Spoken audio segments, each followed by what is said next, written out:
ಕಾರ್ಯಕ್ರಮಕ್ಕೆ ಇಲ್ಲಿನ police ಭ್ರಷ್ಟಾಚಾರಿಯಾಗಿದ್ದಂತಹ doctor Bhimashankar ಗೊಳೆರ್ ಅವರು ಆಗಮಿಸಿದ್ದಾರೆ. ಅವರಿಗೆ ಪ್ರೀತಿಪೂರ್ವಕ ಸ್ವಾಗತವನ್ನ ಬಯಸ್ತಾ ಇದ್ದೇನೆ.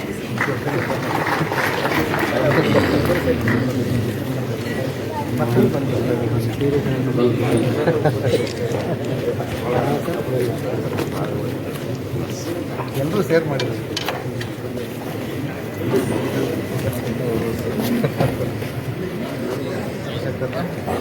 ನಮ್ಮವರ ನಡುವೆ ಒಂದು ಭೀಮಾಶಂಕರ್ ಗೊಳೆಯವರಾಗಿರಬಹುದು ಮತ್ತು ಪತ್ರಕರ್ತರ ನಡುವೆ ಒಂದು ಸಂಬಂಧ ಆಯಿತು. ಯಾವ ತರನಾಗಿ ಅಂತಂದ್ರೆ, ಭೀಮಾಶಂಕರ್ ಪಾಟೀಲ್ ಮಂಜುನಾಥ್ ಎಲ್ಲಿದ್ದೀನಿ ನೀನು ಬಾ ಬೇಗ ಬಾ ಅಂತ ಹೇಳ್ತಿದ್ರು. ಯಾಕಂತಂದ್ರೆ ಇವತ್ತು ನಾವು ಈ ಒಂದು ಸಮಾಜ ಕಟ್ಟಬೇಕಂತಂದ್ರೆ ನಾಲ್ಕನ ಅಂಗವಾಗಿ ನಮ್ಮದು ಒಂದಂತ ಸ್ಥಾನಮಾನ ಇರ್ತವೆ, ನಮ್ಮದು ಜವಾಬ್ದಾರಿಗಳಿರ್ತಾವೆ. ಆ ಜವಾಬ್ದಾರಿ ಇರುತ್ತೆ. ಇವತ್ತು ಕಾನೂನು ಸುವ್ಯವಸ್ಥೆಯನ್ನು ಕಾಪಾಡ್ಕೊಂಡು ಹೋಗುವಂತಹ ಜವಾಬ್ದಾರಿ ಅವ್ರ ಮೇಲೆ ಇತ್ತಂದ್ರೆ, ಅದೇ ತರನಾಗಿ ಆ ಕಾನೂನು ಸುವ್ಯವಸ್ಥೆಯನ್ನ ಒಂದು ಸಮಾನವಾದಂತಹ ಹಾದಿಯಲ್ಲಿ ನಡೆಸಬೇಕಾದಂತಹ ಜವಾಬ್ದಾರಿ ಪತ್ರಕರ್ತರಿಗಿರುತ್ತೆ. ಆ ಸಮಯದಲ್ಲಿ ಯಾವುದೋ ಹಿಂದೂ ಮುಸ್ಲಿಂ ಗಲಾಟೆ ಆಗಿರ್ಬೋದು, ರೈತರ ಗಲಾಟೆ ಆಗಿರ್ಬೋದು, ಯಾವುದೇ ಒಂದು ಸಮಸ್ಯೆ ಇತ್ತಂತಂದ್ರೆ ಈ ಸುದ್ದಿಯನ್ನು ಬಿತ್ತರಿಸ ಮಾಡಬೇಡಿ ಅಂತ ಹೇಳಿದಾಗ, ಯಾಕಂದ್ರೆ ಸಮಾಜದ ಸ್ವಾಸ್ಥ್ಯತೆಯನ್ನು ಹಾಳಾಗಬಾರ್ದು ಅನ್ನೋ ಒಂದು ಏಕೈಕ ಕಾರಣಕ್ಕಾಗಿ ನಾವು ಅದಕ್ಕೆ ಬೆಲೆ ಕೊಟ್ಟು ಅವ್ರ ಮಾತನ್ನು ಕೇಳ್ತಿದ್ವಿ. ಆ ಒಂದು ಕಾರಣಕ್ಕಾಗಿ ಈ 2 ವರ್ಷ 3 ತಿಂಗಳೇನಿದೆ ಬಹಳ ಅಚ್ಚುಕಟ್ಟಾಗಿ ಬೆಳಗಾವಿ ಜಿಲ್ಲೆಯಲ್ಲಿ ನಡೆಸ್ಕೊಂಡಂತ ಭೀಮಾಶಂಕರ್ ಗೊಳೆರವರು ಹೋಗ್ತಾ ಇದ್ದಾರೆ. ಅವ್ರು ಒಳ್ಳೆಯದಾಗ್ಲಿ. ಬಂದಂತ ರಾಮರಾಜನ್ ಸರ್ಗೆ ಏನಿತ್ತಲ್ಲ, ಅವ್ರೂ ಸಹ ರಾಮರಾಜ್ಯ ಮಾಡಲಿ ಅಂತೇಳಿ ನನ್ನ 2 ಮಾತು ಮುಗಿಸ್ತೇನೆ. ಜೈ ಹಿಂದ್, ಜೈ ಕರ್ನಾಟಕ.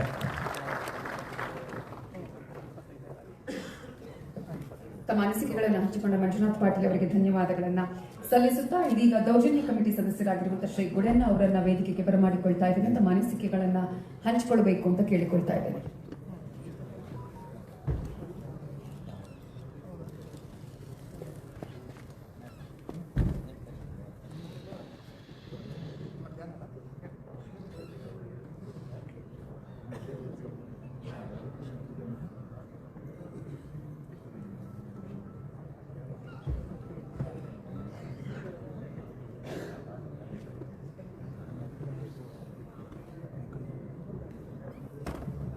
ಬುದ್ಧ ಬಸವ ಅಂಬೇಡ್ಕರ್ ಅವರ ಪಾದರ್ಪಣೆಗಳಿಗೆ ವಂದಿಸುತ್ತಾ, ಇವತ್ತಿನ ದಿನ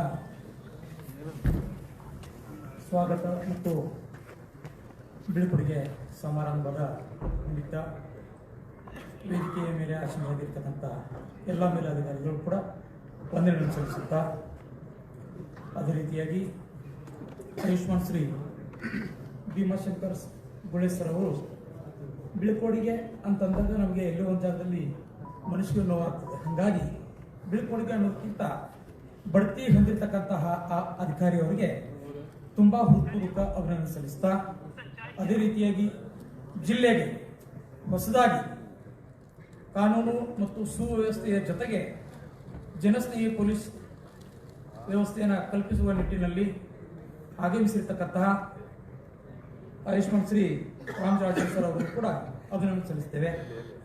ಈ ಸಂದರ್ಭದಲ್ಲಿ ನಾವು ಸರ್ ಅವರ ಜೊತೆಗೆ ಇರ್ತಕ್ಕಂತಹ ಇಷ್ಟು ವರ್ಷಗಳ 3 ವರ್ಷಗಳ ಕಾಲ ಸೇವೆ ಪಡೆದುಕೊಂಡ ರೀತಿ ಮತ್ತು ಅವ್ರ ಜೊತೆಗೆ ಹಲವಾರು ರೀತಿಗಳನ್ನ ನ್ಯೂನತೆಗಳನ್ನ ಹಂಚಿಕೊಂಡಾಗ ಹಲವಾರು ಸಾರಿ ಭಿನ್ನಾಭಿಪ್ರಾಯಗಳು ಬಂದೇ ಬರ್ತದೆ.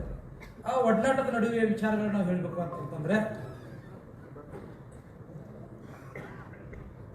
ಯಾವಾಗ ಪ್ರಕರಣಗಳು ದಾಖಲಾಗ್ತವೆ ಹಲವಾರು ಸಾರಿ ಸರಿಯಾದ ಮಾರ್ಗದಲ್ಲಿ ಕೂಡ ಹೋಗುವಂತ ಸಾಧ್ಯತೆ ಹೆಚ್ಚು.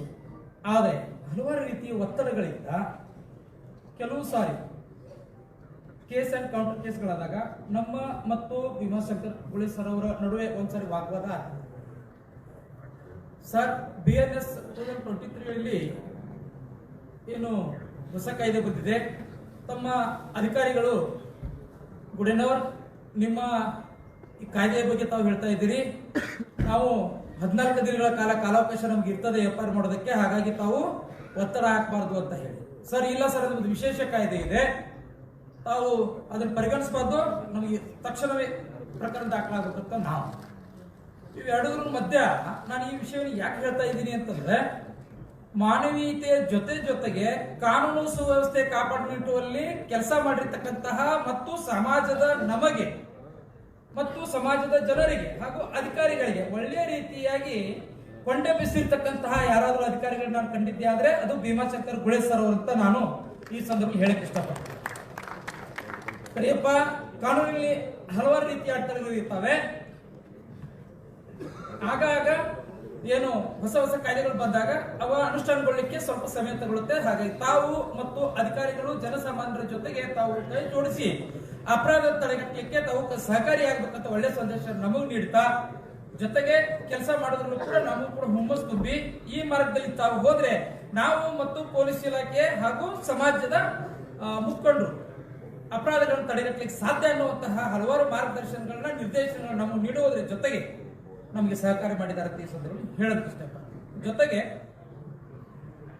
ಕೇಸ್ ಅಂಡ್ ಕೌಂಟರ್ ಕೇಸ್ ಅಲ್ಲಿ ಸರ್ ಒಂದು ಕೇಸ್ ಬುಕ್ ಆಗಿದೆ, ಅದಕ್ಕೆ ಪ್ರತ್ಯೇಕ ಕೌಂಟರ್ ಕೇಸ್ ತಗೊಂಡಿದ್ದಾರೆ.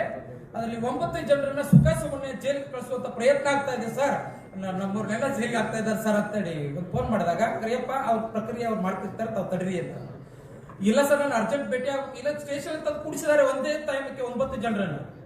ಓಡೋಡ್ ಬಂದೆ ಸರ್, ನೀವು ಕೈ ಮುಗಿತೀನಿ ಸರ್, ಸತ್ಯಾಂಶ ತಿಳ್ಕೊಂಡು ನಮಗೆ ನ್ಯಾಯ ಕೊಡಿಸಿ ಅಂತಂದಾಗ, ಈ ಸಂದರ್ಭದಲ್ಲಿ ಹೆಂಗಪ್ಪ ಮಾಡಕ್ಕಾಗ್ತದೆ, ವೇಟ್ ಮಾಡೋ ನಾನು ಮೇಲ್ನೋಟಕ್ಕೆ ಏನಿದೆ ಅಂತ ಕಂಡಿರ್ತೀನಿ ಅಂತ ಹೇಳಿ ಒಂದು ಅರ್ಧ ಗಂಟೆ ಕೂರಿಸಿ ಮಾತನಾಡಿದಾಗ, ಆ ಸಂದರ್ಭದಲ್ಲಿ